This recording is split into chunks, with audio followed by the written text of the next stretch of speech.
বীরু একদিন কুয়োর পাশে বসেছিল। তখনই তার সামনে আর ছেলে আসে আর বলে, বাবা, আমাকে মোবাইল কিনে দাও। আমার বন্ধুর কাছে ফোন আছে, তুমি আমাকে ফোন কিনে দাওনি কেন? ঠিক আছে বাবা, এখন তো টাকা নেই, যখন টাকা হবে তখন কিনে দিব। রেগে রবি মন খারাপ করে বাড়ি দিকে যায়। পরের দিন বীরু কাজ করতে মাঠে চলে যায় আর কাজ করতে থাকে।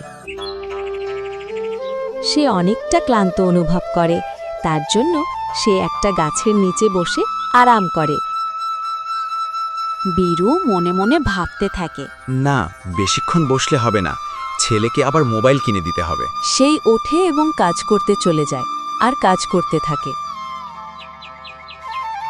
কয়েক মাস পর সেই তার জমিতে চলে যায়। দেখে সে অবাক হয়ে যায়, মনে মনে আনন্দ পায়।